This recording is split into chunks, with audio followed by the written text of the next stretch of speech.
welcome to another episode of Beyond the Trees, a podcast presented by Cedarwood Financial Partners. I'm the host, Alex Murphy, and today we are joined with a very, very special guest, Duncan MacPherson. He is a leading voice in the wealth management industry and the co-founder and CEO of Pareto Systems, a firm dedicated to helping advisors build more focused, efficient, and fulfilling businesses. For over 2 decades, he has worked with top performing advisors and firms across North America, guiding them to simplify their practices, strengthen client relationships, and create intentional growth. He is also the author of the Blue Square Method, a framework designed to help advisors clearly define their value and stand out in a crowded marketplace. Duncan's work sits at the intersection of performance, purpose, and practice design, helping advisors achieve both professional success and personal fulfillment. All things I'm very, very excited to discuss. And today we're diving into what success really looks like for financial advisors and how that definition is evolving beyond just growth, revenue, and AUM. Duncan, thank you for joining me today. Thank you, Alex. I appreciate the invite. And just one minor correction. I'm now into my third decade of doing this. So, Three you know, decades. yeah. Well, you look too young for that, Duncan, I have to say, but uh, awesome to hear. Well, maybe they put some filters on my laptop. I'm not sure. Love it. Well, let's get rolling. First, I think it'd be a good place to start. When you think about success in our industry, how do you think it's different today than it was 10 or 20 years ago?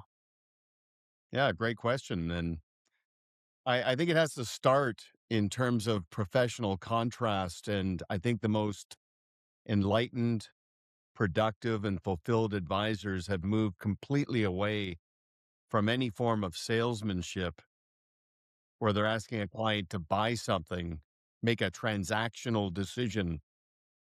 These advisors are now directional. They use stewardship and they ask a client to buy into something. And of course, that impacts their fee worthiness, that impacts their referability, and it also ensures the business is serving their life, not the other way around. So that's the first thing that comes to mind. Yeah, I love that. Do you think that when you think about advisors, would you say that most of them have made that directional shift, or do you think we're still scrambling a little bit and still chasing the metrics?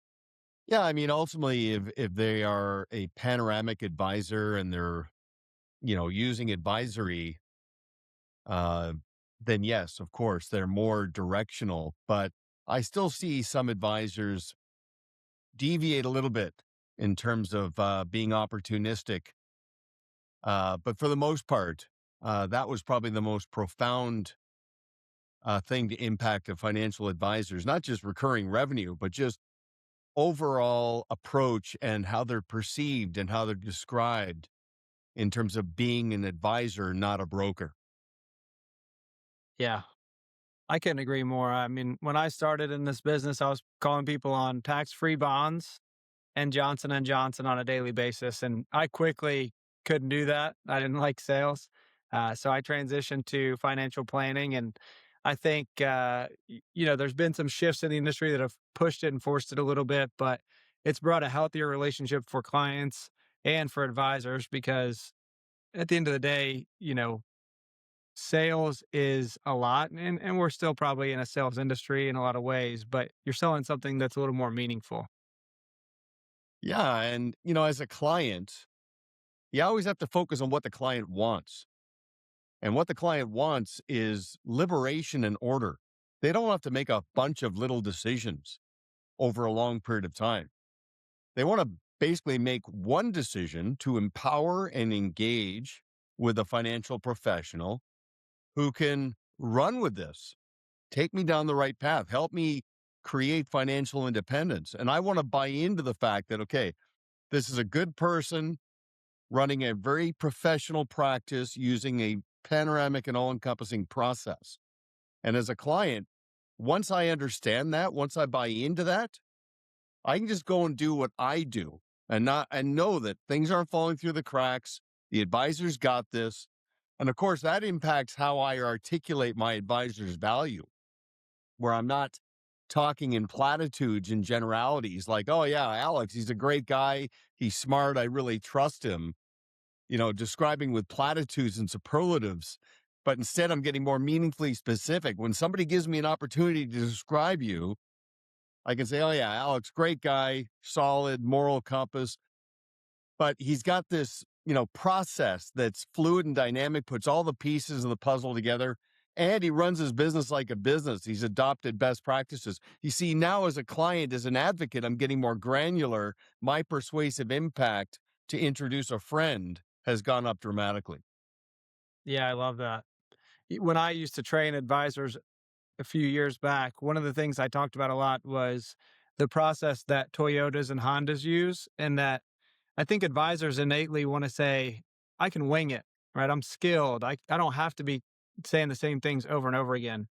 And what I say to them is, to you, it's maybe the thousandth time that you said it, but to the client, it may be the first time. And if you've said it 1,000 times, you're a lot more consistent with that message, and it's going to come across more clearly.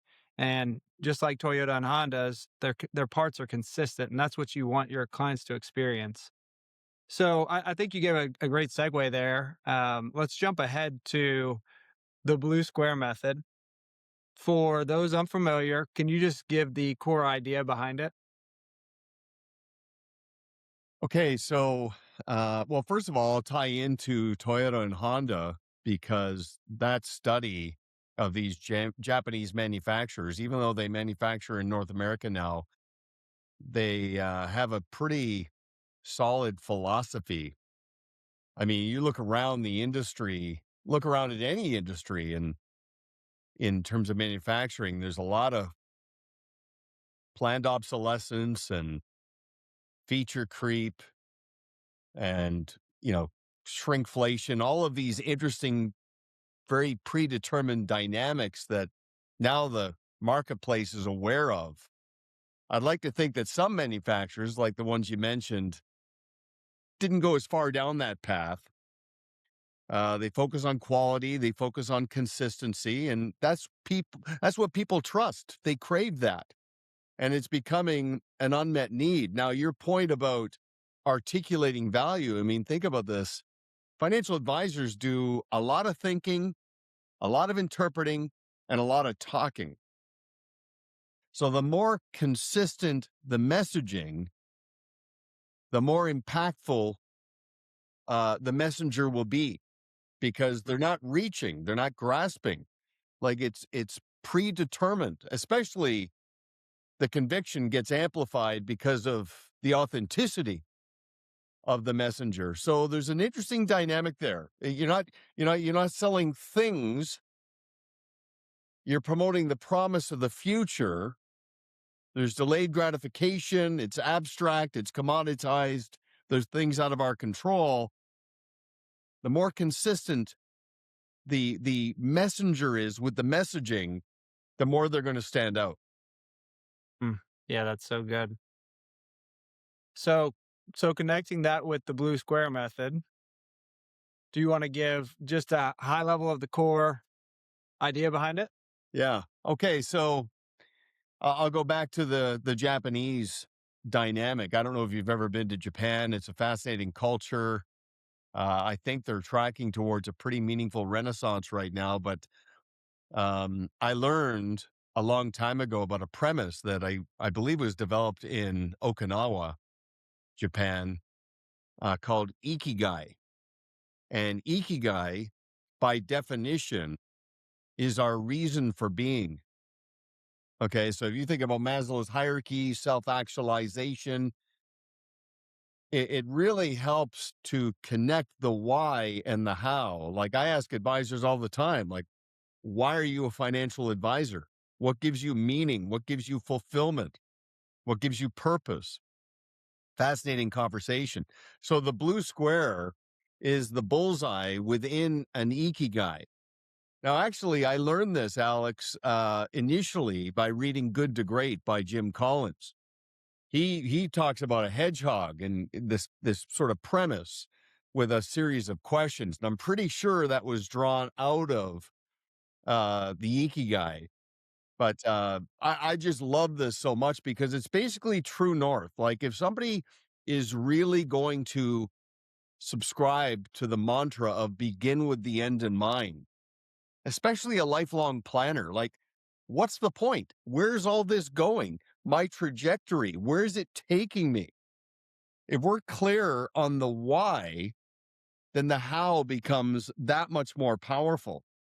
So it's a little less tactical and balanced with the philosophical, but that's the essence of the blue square method is fulfillment, purpose, meaning, value to the world, monetization, of course, but just making sure we're balanced. Yeah.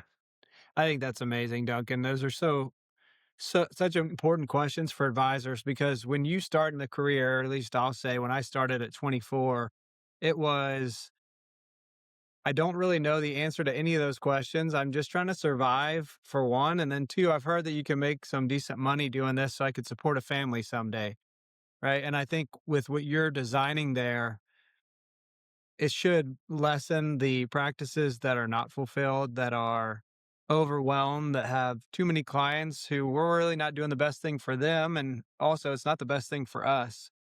So, as you're maneuvering through those conversations with advisors, what are the things that you're finding are bringing the fulfillment side of it? Okay, so first of all, just backing up to when you're in that sort of protege mode and you're just getting momentum, trying to get some traction. I understand the importance of being practical and focusing on the quantitative. You just want to be mindful of where it's going. I had a mentor a long time ago, and it took me a while for me to really get my head around this concept. But he said, don't just focusing on how much you're earning, focus also on who you're becoming. Like, not just what am I getting here, but who am I becoming here? And that has stuck with me. It took a while. I sort of initially heard it and said, oh, that's kind of cool. But then as you get a little older, you get a little scar tissue and overcome a bit of adversity, things just have more meaning.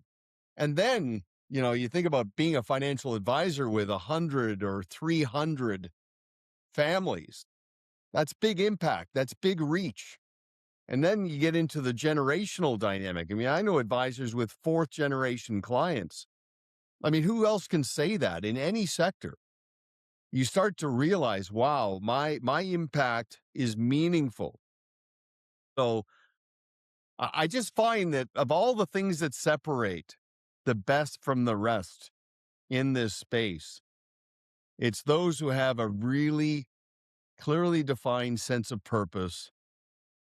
And candidly, once that qualitative aspect is in place, the quantitative almost takes care of itself from the standpoint of you become a magnet. You become more attractive to the marketplace, and it's hard to put your finger on that sometimes. But I've been working with advisors for so long. I've seen how some people stand out. It's not their technical ability. Like all good advisors are good advisors, but it's everything else they do. They're aware of unmet needs. They're aware of blind spots. They keep working on themselves. They're never solely ambitious or content. They're a combination of the two. They appreciate what they have. They aspire to things that they want. It's just a very interesting composite of qualities and skills. And that's why this space is so exciting to work in. Yeah.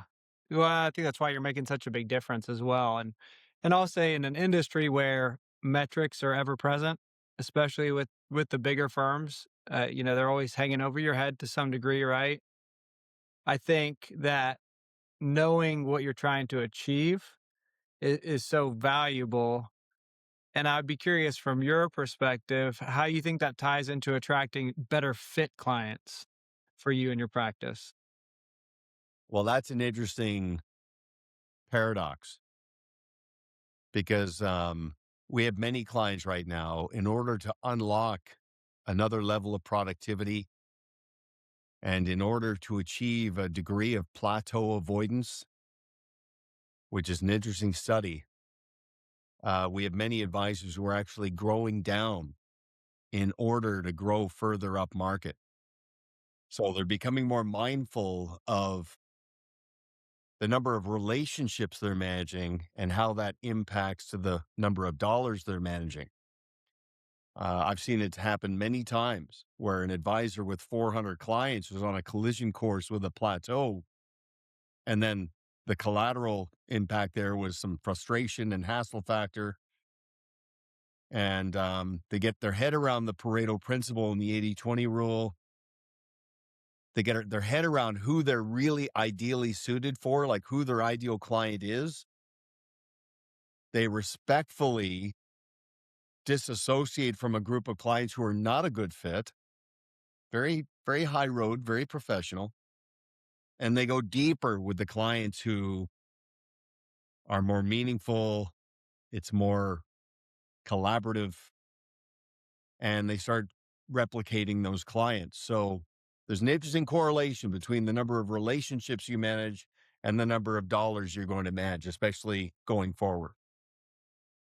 Yeah, that makes sense. So, from a practical perspective, advisors are having to give up relationships, which is a challenging thing to do.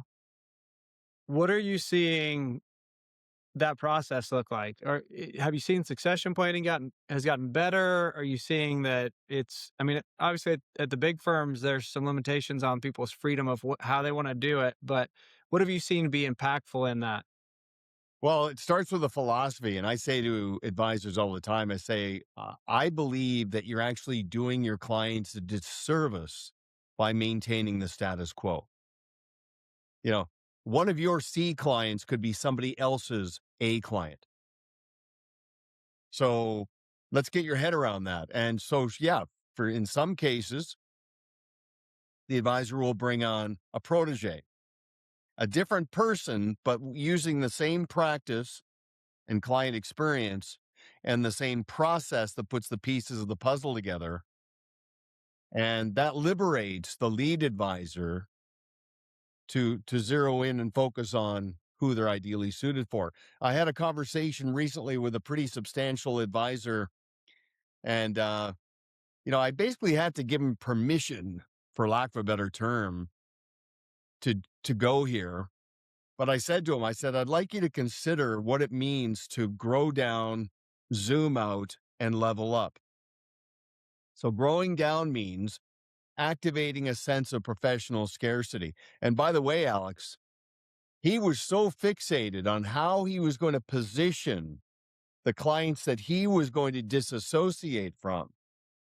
And so we got a plan in place for that. But I said, your primary addressable audience is the clients you're going to keep, and the messaging around that. And it was so powerful because basically what he went back to his favorite clients and said, hey, look, I've had this eureka moment. I'm working with a consultant and a coaching firm, and we've come to the realization uh, we've got too many clients in our current form. So I've made the decision to grow my business from 400 clients down to 120. And I can't wait to show you what that looks like. And of course, most of those clients said, hey, did I make the cut? Are you just breaking it to me gently here? Yeah, no, let me tell you why you made the cut. The advisor would describe the qualities and the fit and all of that. And now professional scarcity has been activated, Mm, which basically means the world knows you're not all things to all people, you're all things to some people. And it's incredibly powerful. So that's growing down. Zooming out is getting out of the weeds, the forest and the trees, right? yeah. To your metaphor there, and zooming out to be more strategic, to focus directionally on where your business is going, to identify your own blind spots and unmet needs. So grow down, zoom out, and then level up. Level up means, and I talk about this a lot with advisors, Alex. I say, what's missing in your life? Like, what have you been putting off? What cans have you been kicking down the road? Because you're so immersed in your life. And it's incredible what advisors tell me that they will eventually want to get to. And I'm like, buddy, like, look how fast the last 10 years went by. The next 10 are going by even faster. Let's stop delaying your gratification. You've earned the right to start, addressing the things that are lacking in your life. And something very powerful occurs. So that's a very oversimplified sort of perspective on this, but grow down, zoom out, level up. Takes 3 to 9 months for an advisor to deploy that, but it's incredibly powerful. Yeah. No, I love that. And what the people who are just listening right now that can't see, the passion that's pouring out of Duncan on this is just building and building, which I absolutely love. And again, it shows why you're making such a great impact. But as I'm listening to that section for me, it's hard sometimes to break a relationship that makes sense from a business standpoint. But where I think advisors are often missing the point is life fulfillment does not necessarily come from that aspect. It often comes from having relationships with people who you connect with. And I'll tell you, my mentor, when I first started, I had the greatest mentor, greatest guy. I was in an office with him, and I thought, I got to be just like this man. You know, he's a phenomenal person. He's a great advisor. His clients love him. You'd walk past his office, the clients are laughing. You can hear all the joy coming out of the office. And so I started out trying to be like him. And as time progressed, I realized that he's a fish and I'm a bird. He's probably more of a unicorn and I'm a bird, right? But what I learned from that was uh, fish can swim really fast and birds can't.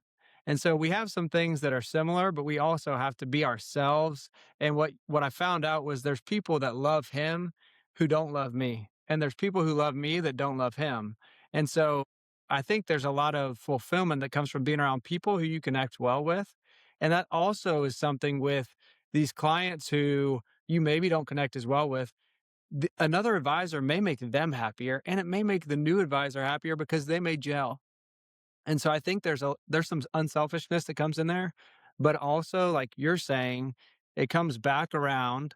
And when you are working with people who you connect with, who give you fulfillment and feed your energy, that's going to replicate itself. And so you may be giving up some things in the short term, but it's going to create a more fulfilling life and it's going to grow your practice in the long run. Okay, so that's great insight. And it's interesting. There's a mantra that says, when the student is ready, the teacher will appear. And I say that because we get exposed to so much information, but maybe the timing is not right. So let me give you an example of what I mean. So I think it was 1999 or 2000. I watched the movie The Matrix. And Neo, he's in the kitchen with the Oracle, and she points to a sign above the door, and it says Temet Noske. And I'm like, okay. Many years later, I learn that Temet Noske means essentially know thyself. Know thyself. Powerful. So, in terms of an advisor to achieve self actualization and the best version of themselves, in terms of authenticity and impact, you got to know who you are, who you're suited for, what your calling is. And it's interesting. Okay. So I talked to this advisor who, on the surface, everything was amazing, but he had some nagging doubts. He basically said this to me. He said, is this it? Like, I'm making more money than I ever thought was possible, but there's something missing. And we had a big conversation about what's missing. He was so used to impacting families. Now he wants to impact advisors. He wants to start taking on this mentor protege dynamic. And I said, here's what's cool about this. And I know this from experience. The best way to learn something and to really ingrain it, like embed it into your DNA, is to teach it. I said, you are going to become more meaningful, more impactful, more fulfilled as you talk to advisors, proteges, and others that have maybe plateaued or are having some issues. And so becoming a path that he's going down, is amplifying his impact through thought leadership and subject matter expertise, and not unlike what you're doing as well. That so I guess when you're thinking through, you're having a lot of conversations around what is the end for you, right? I mean, you're starting with the end in mind. What are the things that you're bringing to the table of saying, what what could the end be, right? You're like, is it, are you talking about their lifestyle? Are you talking about their business? Are you talking about priorities? Like, give me a little bit of a vision on for you when you're having that conversation. What are you trying to bring out of the advisor? I ultimately want to just know what their why is. Like, what's the point? Like, what's your purpose? And I know that sounds sort of okay, nice, and maybe a little cosmic. I mean, I know what my purpose is. I want to live in a factual reality. I want to get as close to God as I can before my exit interview. I want to just do no harm and bring as much value as possible. And I want to give meaning to some of my mistakes and errors in judgment. There's another Japanese premise. It's called kintsugi, which is such a powerful metaphor. It's the study, it's the art form, the craftsmanship of repairing broken pottery with glue that has gold in it. I own a couple of pieces. They're beautiful. And the finished product is more valuable than the original, right? The repaired item is more valuable than the pristine item, not just because of the gold, but because of what it represents, right? The scar, the symbolism of resilience. And I'm trying to get my head around all of this, decisions I made before, um, and where this is going in the future, however much longer I've got. And that's my purpose. So not everybody's going to connect with that, but I like having an advisor give me their version. And often what I find out is that business is important. Income is important.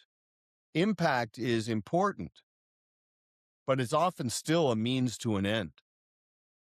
And when you're clear on what that end is and you can live in harmony with cause and effect, my gosh, it's incredibly powerful. So our coaching and consulting is very pragmatic, very incremental, very quantitative and process driven, but never at the expense of the qualitative and what this is going to mean to someone's life. Yeah, gosh, that's what we should all be chasing. So, one thing that you've talked about before is being attached to less but connected to more. Mm. What does that really mean? Attached to less, connected to more. Like, okay, so let's go back to the Pareto principle. 80% of your productivity comes from 20% of your activity. You have about 80% of your impact every day in about an hour. What goes into that hour? What do you get paid to do? What's the best use of your time? So let's be less, attached to all the other things. You don't have to micromanage everything. Like, gosh, trust your team, empower your team. Let them go. You do what's in your wheelhouse of ability and what, you know, so there's no dread in going to work. It doesn't even feel like work. For some, it's simplifying their life and just focusing more on what is meaningful to them. So, we could have a conversation just on this. And not everybody is at a stage in their life where that resonates. I understand. But I'm Yeah, telling you, it's coming. It's coming. So why not get out in front of it and start thinking about it? that's so good. And I think what it takes, the challenge there for most financial advisors is a lot of us are go, go, go. And this takes a breath and a decision to think and take time. And that's where I think sitting down with someone like you is it forces that. It forces the okay, well, I'm working with somebody. They're asking me these questions. I need to actually take some time and think about them. Whereas when you're just going along in your business and you're asking yourself these questions, it's like, yeah, that sounds great. I'll get to it later. Well, there's definitely a stage of readiness, and a lot of that is self-motivation and the alignment where it's like, I want to do this. So got to be at peace with all that. If you come back to that sort of attached to less, connected to more mindset,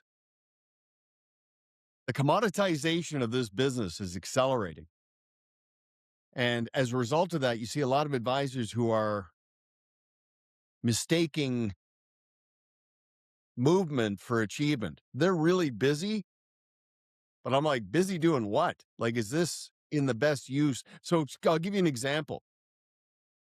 We talk a lot about AI and how revolutionary that can be. Now, the one thing AI will not have is EI, the emotional intelligence. So AI is not going to replace a financial advisor. It's going to replace an advisor who does not use AI, because the enlightened advisor deploys AI to do the commoditized and the minutia, to liberate them in terms of what makes them fee worthy, what makes them referable, and what makes them fulfilled. I'll tell you something. The writing's on the wall. Maybe you saw this. I think it was in Fortune magazine. So the whole premise is we're approaching the end of the middleman. Okay, so here's the story. And maybe you heard this, just indulge me. But apparently, if I remember correctly, this guy was in Florida and he wanted to sell his house. And I can't remember the price point. Let's say it was $800,000. He interviewed a couple of real estate agents, underwhelmed by the mediocrity, but also him getting his head around how much they were going to get paid on this transaction. He said, my house, great location, fundamentally sound, and probably said to himself, my house should probably sell itself. Long story short, he goes on to AI and he says to AI, sell my house. He didn't say, help me sell my house. He said, sell my house. So he gave it all the inputs, where the location was, improvements he had made, price point, all of that. AI wrote the listing, listed the house, interacted with buyers. I don't remember how it all worked, but wrote the contract, basically put the seller in the red zone and effectively sold the house. Oh my gosh. Okay. Now, what does that mean to a financial advisor?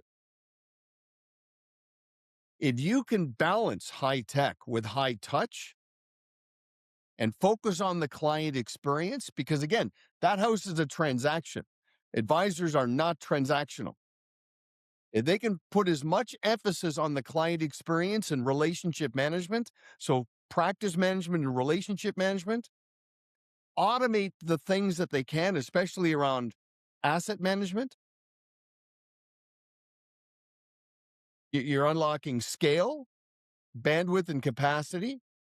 You're going deeper into what people crave, and you're probably going to have more fun doing what you're doing if you can find that sweet spot. And that's so, with all the chaos that is in the world, I want advisors to focus on the opportunity. And these are where the opportunities are. Yeah. That's really good insight into AI and technology in general. It's how do you free yourself up to be more connected? And people are still craving that. I'm of a generation that everyone says doesn't want financial advisors and they're all do it yourselfers. I can promise you that I know enough people my age who want relationships and want someone they can trust and they want someone who's an expert or knows what they're talking about rather than just doing it themselves. And I think using the tools, like you said, frees them up to do that. Okay, Alex, I'm just going to tell you something. And again, I might not have this story verbatim, but apparently it went something like this. financial advisor got a phone call from, I believe, a widow. So the primary client passed away. The family had been allocated to a protege advisor on the team. Okay. So it wasn't a top tier client, but still a meaningful client. So they basically got sort of right sized and allocated to a protege advisor who was resistant around the practice management and relationship management dynamics, was really fixated on technical ability, right? Core competency, chart analysis, all of this stuff, which I get, but you need the whole package, not just this one little commoditized part. Anyway, so the husband passes away. The wife, who is not the primary, doesn't really know what's going on, reaches out, gets basically ghosted or receives an underwhelming response from the protege in terms of not being able to read the room around the widow's sort of confusion and uncertainty and apprehensions. Didn't want to feel dumb, so didn't probably ask the right questions. Long story short, she called the lead advisor and said, "I'm out." So the lead advisor is mad, but he happens to ask, like, what prompted you? So she tells the story, and then apparently she went on to AI. Maybe one of her kids helped her. She went on AI and said, "Do I need a financial advisor?" And AI apparently said something like, "Well, I mean, you could probably do it yourself. Tell me about your situation." So she described her situation, and AI laid out a plan for her. And she's like, "Well, this is easy." Like, the writing's on the wall, like bedside manner, predictive, consistent client experience and communication. We all know the number one reason somebody leaves is lack of consistency in communication. It's not performance, especially when a critical life event, some massive disruption occurs in someone's life. I mean, it's full send. Like, this is okay, let's go. So I'm just looking at the next 5 years and I'm like, holy cow, this is going to be quite revealing. Yeah, will be. There's a lot of opportunity out there over the next 5, 10 years with money moving from generation to generation.